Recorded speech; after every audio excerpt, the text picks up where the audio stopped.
Have you ever just felt completely drained mentally, even when you haven't really done much? Or how about this? You finish a meal and like an hour later, you're hungry again. Well, what if I told you those two problems aren't separate? They're actually deeply connected. We're going to decode the science behind why your brain gets so tired and how modern food is basically hacking your hunger signals. Yeah. Does this question ever just run on a loop in your head? It can feel like your brain is stuck in low power mode, but you have no idea why. You are definitely not alone in this, and the answer isn't that you're lazy. It's all about biology. Okay, so to really get why we feel so wiped out all the time, we've got to start with the brain. See, that feeling of mental exhaustion, it isn't just in your head. It is a very real physical process. And understanding this is like the first major key to figuring out this whole fatigue puzzle. Now, this is pretty wild. Your brain only makes up about 2% of your body's weight, right? But it burns through a whopping 20% of your total daily energy. I mean, think about that. It's an incredibly energy-hungry organ. So where's all that energy actually going? It's going right here to something called cognitive control. You can think of this as your brain's CEO. Every single time you force yourself to focus on a task, ignore that little phone notification, or even just decide what to have for lunch, you are spending a huge chunk of your brain's energy budget. And just like any kind of hard work, this process, well, it creates waste products. This slide shows exactly what happens. As you're thinking hard, a neurotransmitter called glutamate starts to build up in your prefrontal cortex. That's the brain's command center. Now, it's not fuel, it's more like metabolic exhaust, and it slowly starts to clog up the whole system. And when that traffic jam gets bad enough, your brain cells literally struggle to communicate with each other.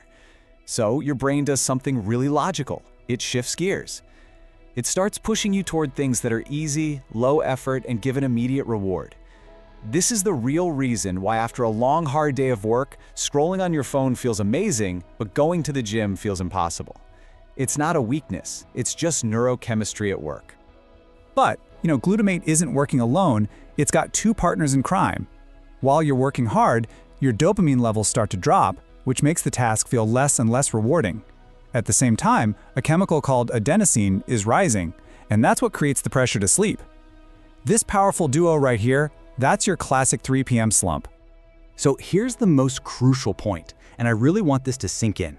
Mental fatigue isn't a bug, it's a feature. It is your brain's built-in safety system. It's that little warning light on your dashboard telling you, hey, resources are low, it's time to pull over and take a break before we get into the danger zone. Okay, so now we get why our brains get tired. Let's look at the other side of this equation, because a fatigued brain is a vulnerable brain. And what happens when that vulnerability meets our modern food environment? Well, that's where things get really interesting.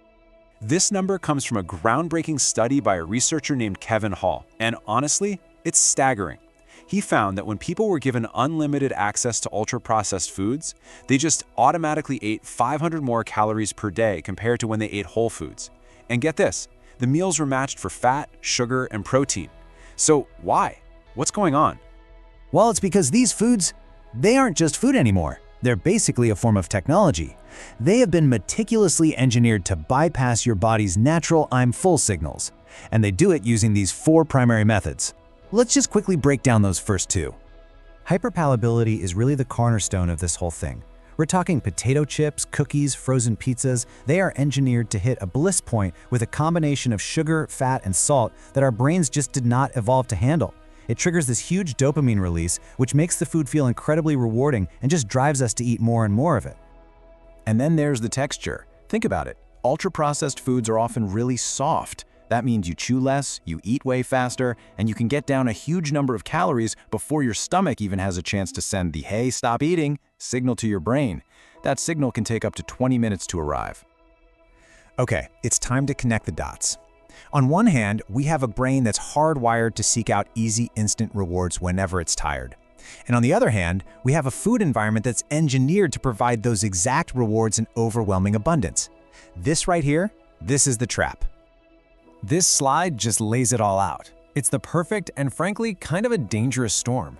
Your tired brain has poor impulse control, and it's screaming for instant gratification. And right there waiting for you are these ultra-processed foods designed to be the ultimate, irresistible temptation.